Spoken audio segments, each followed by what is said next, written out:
बिस्मिल्लाहिर्रहमानिर्रहीम। अस्सलाम वालेकुम। कैसे हैं आप? उम्मीद है खैरियत से होंगे। हम भी अल्हम्दुलिल्लाह खैरियत से और बड़े सुकून से और अच्छी सी और ख़ूबसूरत सी छुट्टियां गुजार रहे हैं। अच्छा, मुझे छुट्टियों के दिन हमेशा से बहुत पसंद रहते हैं। मुझे ऐसा लगता है कि छुट्टियों में मैं अपने घर को टाइम दे सकती हूँ, घर प्रॉपरली साफ़ रहता है और काम का मैस नहीं क्रिएट होता, बहुत ओवर बर्डन नहीं होता और बच्चे भी मतलब बच्चों से बहुत अच्छी बॉन्डिंग हो जाती है। जो उनका दिल चाहता है, जिस टाइम पे दिल चाहता है उस टाइम पे मैं उनको खाना बना के दे सकती हूँ। मुझे ऐसा फ़ील होता है, लेकिन खैर कोई बात नहीं। नौकरी भी सम टाइम बड़ी ज़रूरी हो जाती है। अगर आपको अल्लाह ने दे दी है तो फिर तो शुक्र करना चाहिए, और क्या आप अपने हस्बैंड के साथ उसके शाना बशाना खड़ी होती हैं, जहाँ पर मतलब उनको आपकी ज़रूरत होती है, इमोशनली और इकनॉमिकली आप उनको सपोर्ट करती हैं। अच्छा, मैंने एक चीज़ देखी है कि जो फ़ीमेल वर्किंग होती है ना, वो इमोशनली बड़ी स्ट्रॉन्ग होती हैं। और मैं कहती हूँ कि आपको शादी के बाद स्पेशली इमोशनली औरत को बहुत स्ट्रॉन्ग होना चाहिए, ताकि वो हर तरह के मसाइल से और हर तरह के हालात से आप कह लें कि दीदा दलेरी से मुकाबला कर सके और समझदारी से उन मामलात से निकल सके।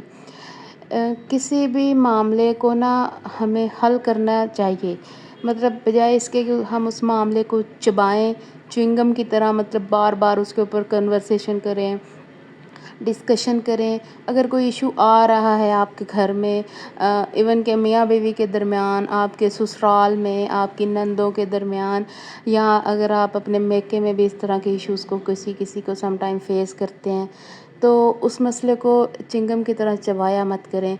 बैठ के विद योर कंपेनियन या जो भी उसका सेकंड पार्टनर है उस मसले में इन्वॉल्व है, उसके साथ बैठ के उस मसले को हल किया करें। आप उसका सलूशन निकाला करें, मामलात को सलूशन की तरफ लेके जाएं।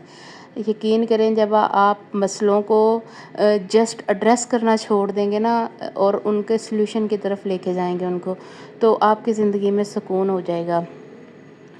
और एक और बात, अपनी जो आपकी मैरिड लाइफ है ना, उसके सुकून के लिए किसी भी तरह का कंप्रोमाइज़ मत करें। चाहे कोई कुछ भी कहता है, कोई कितना भी बोलता है, मैं कहती हूँ मेरा ये असूल होता है कि अगर कोई बहुत ज़्यादा बोल रहा है ना, तो आपको चाहिए कि आप उसे बोलता रहने दें। इट्स ओके, आप उस जगह से हिजरत कर जाएं। आई मीन कि अगर आप टीवी लाउंज में बैठे और वहाँ पर कोई आपको मतलब बुरी बातें कर रहा है या इस तरह की बातें कर रहा है जिससे आप हर्ट हो रही हैं, तो बेहतर है कि वहाँ से उठ के किसी ऐसी जगह पर चले जाएं, अपने रूम में आ जाएं या किसी ऐसी जगह पर चले जाएं जहाँ पर उनकी आवाज़ आपके कानों तक ना आए। ठीक है। और एक और चीज़, घर का जो सुकून सबसे, घर का नहीं, जो आपका सुकून बर्बाद करते हैं ना, वो बेसिकली वही लोग होते हैं जो हमें लगता है कि हमारे बहुत करीबी दोस्त हैं, जो दूसरों की बातें आपको बताते हैं कि फ़लाँ ने तेरे बारे एवें गल कीती, तेरी ननान ने एवें गल कीती, मैं उत्थे बैठी सी, मैं सुनिया वो कह रही सी, वो फ़लाँ कह रही सी। तो यार उन्हें कहें कि कहती थी तो वहाँ पे आपने बात सुन ली ना उनकी, अब वो बात छोड़ दें। ठीक है ना। और फिर आप भी ऐसी बातों को पकड़ा ना करें। मैं कहती हूँ कि सुकून जो आपके घर में, आपके कमरे का या आपकी अज़दवाजी ज़िंदगी का सुकून है ना, उसके ऊपर किसी भी तरह का कंप्रोमाइज़ मत करें। आपका हस्बैंड आपके साथ रह रहा है ना, तो उसे आपके साथ रहने पे सुकून महसूस होना चाहिए, उसे आपके साथ रहने पे खुशी महसूस होनी चाहिए। और ये सिर्फ तभी होगा जब आप फीमेल इसकी कोशिश करेगी। मतलब जो औरत होती है ना, उसके हाथ में होता है 90% सुकून शादीशुदा ज़िंदगी का। ना आप इतनी चिक चिक करें, ना उनको मामलात जो हैं वो मतलब उलझाव की तरफ जाते नज़र आए, क्योंकि जो मर्द होता है वो तो ज़्यादा टाइम घर से बाहर होता है।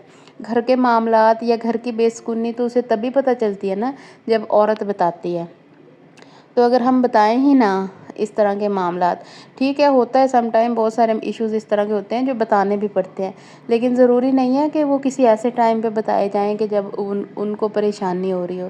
ठीक है ना। किसी वक्त किसी लाइटर नोट में बात भी की जा सकती होती है। कभी आप मजाक में भी कोई इस तरह की बात कर लें कि उन्हें कोई हिंट मिल जाए कि कोई टेंशन है। अदरवाइज़ मुझे तो लगता है कि जो मामलात आप खुद हल कर सकते हैं ना, वो आपको खुद हल कर लेने चाहिए, बजाय इसके कि आप मतलब छोटी छोटी बात ससुराल की, नंदों की या सास की, इवन मेके की भी आप अपने हस्बैंड को बताएं। आप उनसे बातें करें, लेकिन अपनी बातें करें, अपने बच्चों की बातें करें, अपने मुस्तकबिल की बातें करें, ताकि आपकी ज़िंदगी में आगे कुछ स्पेस हो। खुद को हालात में स्टक मत कर लें। ये मेरा एक पॉइंट ऑफ व्यू है। अल्लाह करे आप लोगों को, वो लोग जो मेरी वीडियो देख रहे हैं ना, उनको बातें समझ आ जाएं। और मेरी दुआ है कि हर शादीशुदा लड़की जो है ना, वो सुकून की हालत में हो, ताकि उसके माँ बाप भी सुकून की हालत में हो। और एक बात आपको याद रखनी चाहिए कि अगर आप चाहती हैं कि आपके पेरेंट्स आपकी वजह से सुकून में हो, आपका शौहर आपकी वजह से सुकून में हो, और आपके बच्चे एक अच्छे हेल्दी इन्वायरमेंट में तरबियत पा रहे हों या परवान चढ़ रहे हों, तो उसके लिए ज़रूरी है कि वो इन्वायरमेंट आपने अपने हाथों से क्रिएट करना है। ठीक है ना? तो कोशिश करेंगे आप दूसरों की बातों का, होते हैं बहुत सारे बदनस्ले लोग जिनको किसी बात का कोई फ़र्क ही नहीं पड़ रहा होता, जिनका बस काम ही लड़ाइयाँ डलवाना होता है, जिनका काम इधर की उधर लगाना होता है। तो बस ऐसे लोगों को पहचाने। मेरी भी ज़िंदगी में ऐसे कुछ लोग थे जिनको पहचानने में मुझे एटलीस्ट 5 साल लगे, और 5 साल बाद मुझे समझ आया कि ये वो बंदा है, या ये वो लोग हैं जो मेरा ज़हनी सुकून तबाह कर रहे हैं, ये वो लोग हैं जो मुझे सुकून में नहीं आने दे रहे। और उससे पहले 5 साल मुझे ये लगता था कि ये मेरे सबसे अपने, सबसे सगे लोग हैं।